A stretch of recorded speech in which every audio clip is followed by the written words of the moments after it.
kasi nalulula. Sabi ko, upo, hindi higa. So, bigay pa kayo ng iba pang option bukod dito sa bahay. Kapag dito sa bahay? Advisable ba na kinalita na agad? Hindi pa. Kasi kapag kinalita na agad, edi... Parang di makakain ng maayos. At saka isa pa, pag doon agad, hindi nga natin siya... Babalik ulit ang bahay, pupunta kayo ng mayor, tapos pupunta ulit. Pattern na ang dapat gawin. Oo. So, pagkadiretso dito, doon, courtesy call. Courtesy call. Okay. So, dito na. Hindi natin ito pwedeng gawin sa mga kainan. Iba na si Rita ngayon. Tao pa din naman siya. Si Rita pa rin siya, pero yung sitwasyon... Natalsik ka ng dugo ng alien. Yan. Sasaksakin ko na ito. Tusukin ko. Pala yun.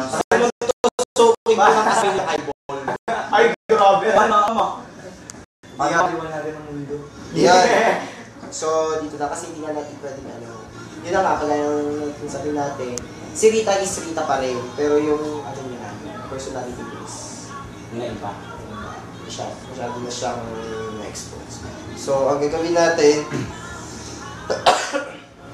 dito, kasama yung mga tag-ABS, Rita's Management, Rita's Family. Ano yun? Tayo ang magluluto or order na? Order na lang tayo.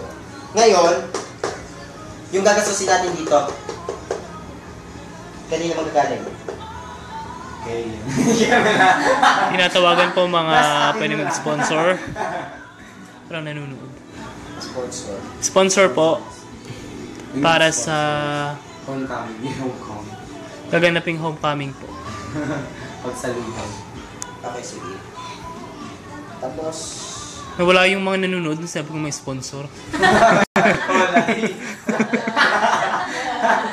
Seryoso? Nasabi mo na. Very wrong! Wala! sinabi ko. Ayan. So, yun na yun. Punta na tayo doon sa participant, Mayor.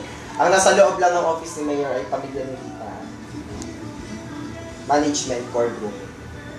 Doon siguro kayo ay doon sa labas. Ang papasok doon ay ako, si Toper, si Eddie.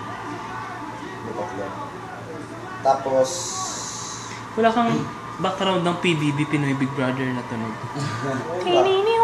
ABS-CBN Summer... bakit? Sa YouTube na lang, yung kantang Panilibra. Kailangan nyo ng background natin. Ang Pinoy, para pagpupugay sa... Kailangan nyo ng background natin, tapos may electric fan. Wala naman electric fan sa loob ng PBB. Di naman kita. Yung dali, yung kabataang Pinoy. Wala ako noon. Paghusayan, hindi sa Meron YouTube. visual. Trust John. Na-interrupt yung meeting. Shara. Yan. So, doon tayo sa principal ni Mayor. Yun na yun. Siguro maglalas yun ng 30 minutes. Kamustahin. Ganyan. 20 minutes is enough. Pinakamatagal ng 30 minutes. Tapos motorcade.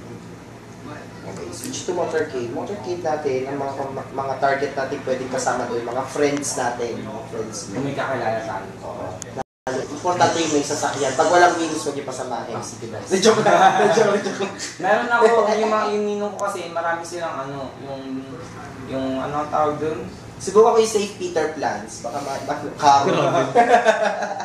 Meron dun mga Yung hammer ng tito mo. bike lang na...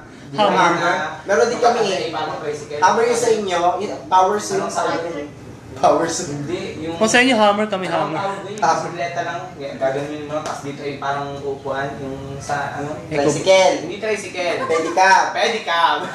Parang Pedicab. Ikaw, best. Ikaw ang nagagano namin. Ay, siya tagapadyak, komportable. Walang masikip eh. Alam mo naman yung short niya nabitin. Lagi namin tayo Shock, kulang ng RT. Ayan. Tapos yung susubukan ko kausapin si Lito Firm para dun sa... Baka pwede niya pasamahin yung Yamaha. Yung nagmumotor-motor. Tapos yung mga friends yung... Uy, mga toda dun sa kanto nyo. Oo nga. Yung mga bike, yung mga nagbabike kong friends, baka maakit ko. Tapos meron akong kaibigan na nagtatrabaho sa motor. Jollibee. Diyan sa may, Yamaha dyan. Sa may, dyan sa Yamaha, pabuntang Oh, yun ang Memorial. sinasabi kong mga kabarkada dito. meron akong kaibigan dun si Kaya. Tapos Rita Natics, kung meron, kung possible na may dadating from Manila sa Luzon na, dadayo sila dito. May contact mo. Yung willing lang. Meron, sabi kasi ni Ate Sina Evelyn. sina Earl, sino yung mga core na. Oo nga, sabi ni Ate Evelyn, sabi ni Ate Evelyn, Sige, kaya mo yan, push mo. sabi ni Ate Evelyn, kasi nung bago pa nang pumasok dun si Ate Evelyn sa Puro Evelyn. Siya yung palit na house mate. Pumasok sa ganito, may fans na lumapit.